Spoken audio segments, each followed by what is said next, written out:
That's straight down the ground. That's the best place to hit the bowling. Straight back over the bowler's head. Tendulkar's running hot. Overseas cricket players have graced the English game since the 30s, when West Indian Leary Constantine signed for Nelson in the Lancashire Leagues. County teams have since been besieged by top-class professionals such as Sachin Tendulkar, Brian Lara and Shane Warne. This is filtered down into grassroots cricket, with amateur clubs spending big money on up-and-coming stars from around the cricketing world. 3 of these gifted cricketers share their experiences with us today. It is a very big culture shock. Just the way of living, standard of living, things like that. When I got here, fell in love with the place, fell in love with the people. The food's different, the culture's different, they speak differently, the women are different, everything's different.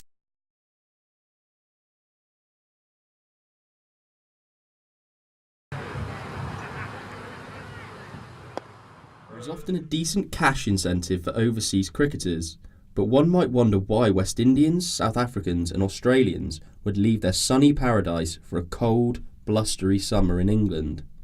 Carl Robinson, a 19-year-old from Zimbabwe with Irish heritage, explained what attracted him to come to England.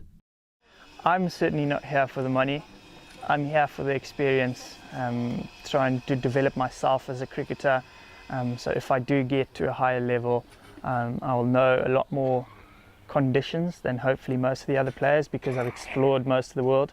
He sees some umpires on there. Oh, and this one in the air. That's it, all over. Tendulkar's out. That's great bowling. Great bowling. He's had it over Tendulkar this evening. He played 2 streaky shots when he first came in, 1 past second slip. He played a streaky drive through the offside in the air. He nicked a no ball, and now he's bobbed one in the air on the offside. These Zimbabweans are turning out to be pretty tough to beat. In the late 20th century, Zimbabwe cricket was at its peak, with famous names such as Andy and Grant Flower, Heath Streak and Henry Alonga. The African nation was a force on the international stage. But the nation that was once regarded as the breadbasket of Africa was economically self-destructing. President Robert Mugabe sent fear through the white farming communities, causing thousands to flee to South Africa, Australia and the UK in escape of persecution. With them went much of the nation's cricketing talent. Things back home in Zimbabwe are pretty tough at the moment, just with political issues and things like that, but we're a family that tends to just hold back and let things happen as they happen type of thing. We don't like to get involved. In terms of coming over, there have been a lot of Zimbabweans my age that have left Zimbabwe to come over here. So it's not like I'm the first one, and it's certainly not going to be like I'm going to be the last one leaving. So they're family-wise, they're very happy, because many people, they're very good cricketers, school level type of thing, and they don't progress. And they've seen that I'm slowly progressing further and further, so I think they're pretty happy. With the tough economic climate in Zimbabwe and the lack of development in their national cricket, Carl is hoping that time in the UK will get him noticed by the Irish Cricket Board. I'm pretty good family friends with Brendan Taylor, and I've been talking to him a lot about my future, because I'm not going to say I'm going to be the next Sachin Tendulkar type thing, but it's obviously every cricketer's dream to get to the top. And I had got to the top back home in Zimbabwe, and I talked to Brendan, and we decided together to give up on the Zimbabwean dream, because I can get an Irish passport through my dad's dad. And we soon figured out that Ireland would be a better route. If I'm reading the future correctly, it's not going to be too long before Ireland are going to be above Zimbabwe, just because the development within Ireland and things like that are what I see is it's developing a little bit better than the standards back home. South African all-rounder Tyrone Izzet also originally came to the UK seeking a career in professional cricket.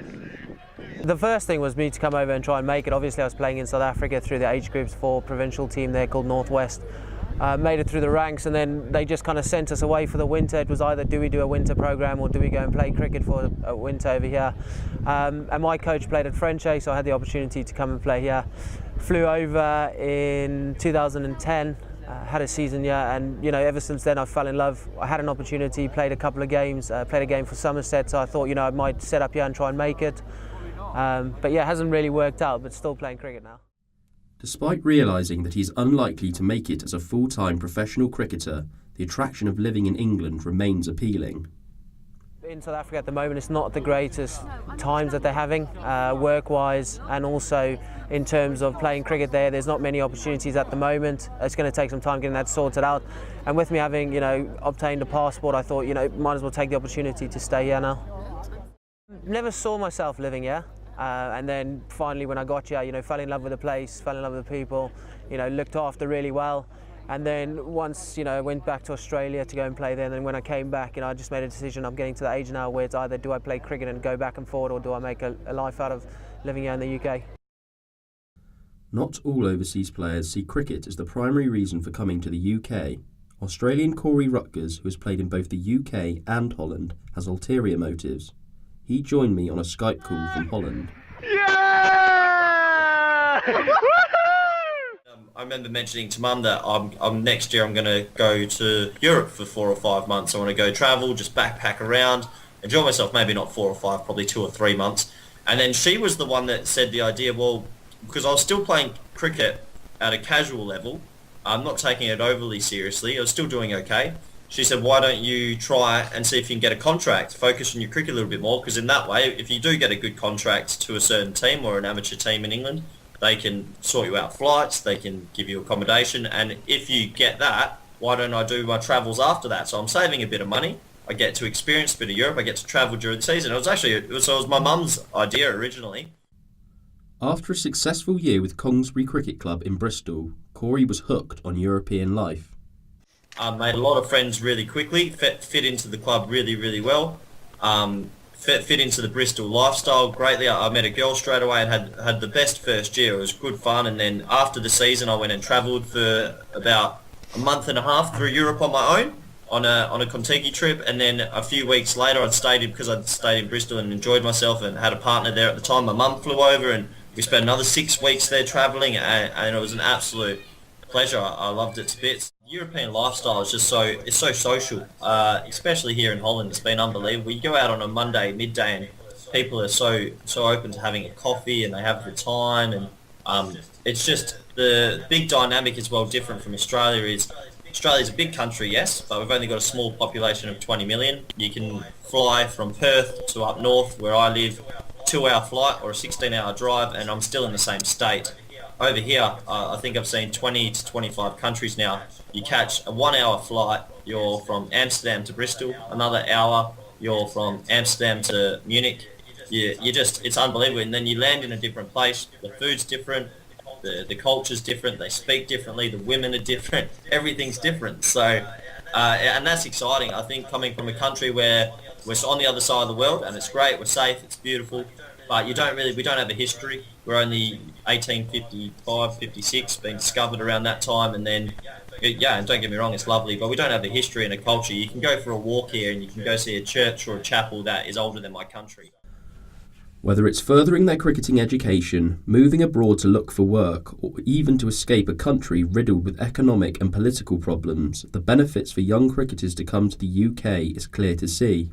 However, one might wonder why cricket clubs with little disposable income will invest so heavily on an overseas player. Obviously, we come over here, we don't have to focus on other things or work, so we can purely just focus on the coaching, obviously training, and then by that, we're improving players around us, we're improving our own game, and on the day, we're improving the standard of cricket. Everyone wants to get an overseas player out there, builds that little bit of anticipation out, and when you find yourself, competing in the heat of the battle, I never thought it would get that competitive, I thought it would be playing the spirit, but everyone wants to get the overseas player. It's always a good tag to have. But what is expected of them on the field?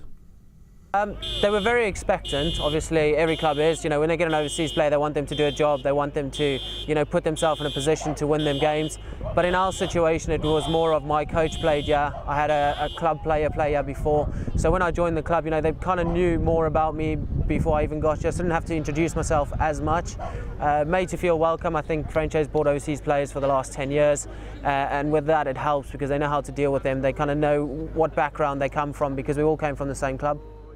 Firstly, I think it's really important that you get an overseas that bats, bowls and fields, because ultimately if you just get a batter, they might fail one week. If you just get a bowler, they might get whacked. So important to have all three attributes covered. The best ones I've ever played with contribute off the pitch as well, and then obviously help out with the kids. I think it's very important to have like an overseas player that inspires players to do well and train hard to be able to play to the best of their abilities. I think it's really important that they contribute off the field, so like going out for beers in the evening, bring everyone together as a club, but also important that they pass on knowledge and information that they've learnt in the past to the younger players. I think their attitude is important, but they also have to be prepared to like give an idea of what it is the team's got to do, such as like warm-ups and helping the team out with field placings and stuff like that.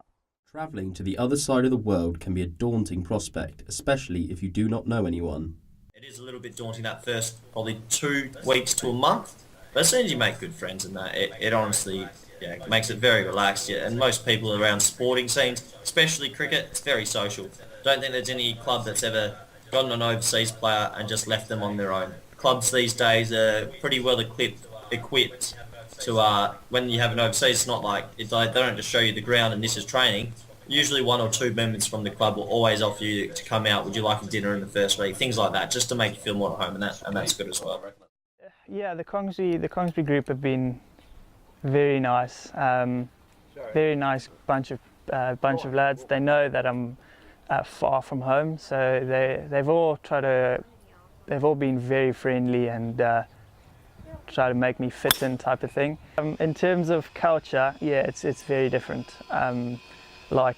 Here, there's things in the shops you can buy, don't put that in type of thing. It is a very big culture shock. Just the way of living, standard of living, things like that. The weather's something to get used to. I'm not really used to, well, the weather. It's, in the winter, it's not the greatest of things to get through, but when it comes towards the lifestyle, it's really good. Yeah, good to get a job, easy to get a job, and then also with the cricket, it's a bonus as well. Found a good club, found a good home now, and obviously moving forward, look to stay there. So what does the future hold for these young stars? This will be me now. I'll be set to stay here for the rest of my life now. If I go back, I'm going to have to start up something myself, and by the time I do eventually go back, will be mid-30s, because I still want to play cricket till then and then retire. By then I'll probably have myself set up, so there's no point in leaving. I've got one main goal, and the main goal is to play for Ireland, type of thing. But it's not one goal. I've got smaller goals that I'm trying to achieve, like stepping stones up to the top, type of thing. And obviously, playing for Ireland, it is in the back of my head. But at the moment, I'm focusing on getting through the season, getting decent stats, type of thing, putting my name out there, type of thing. And then when I get over to Ireland, just doing exactly the same thing that I'm hopefully going to do here, proving myself, getting good stats, type of thing. Through doing this coaching and through just going to England on a whim a few years ago to help me travel, it's actually spiraled out into quite a lot of opportunities, because I go back to Australia next week and I'm off to the WACA to talk to them, because I think they want me to start some coaching in some of the rural areas of Australia and more the outback towns, and do some schools there as well. And I'm actually opening my own little business up north in Karratha, where I live now, to teach coaching to the few teams in the youth up there, because they don't have people there. So it's sort of funny looking back now. This is my 4th year overseas, my 3rd year in a row overseas as a grown-up, I think. And yeah, it's crazy to think that I went over just to travel and play a little bit of cricket socially, and now it's sort of taken it to this level. I'm not over here just to purely focus on cricket, because there have been those players that have that outrageous injury and they can never play cricket again. And if I don't want to be that player that happens to, and I've got nothing to fall back on.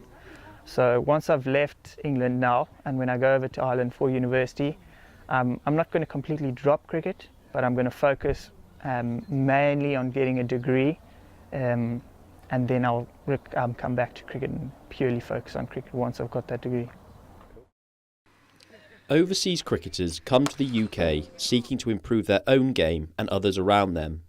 They add something extra to the club, creating a real buzz of anticipation and togetherness, contributing to the social side of cricket. They are the life and soul of amateur teams and are a tradition that vastly improves club cricket.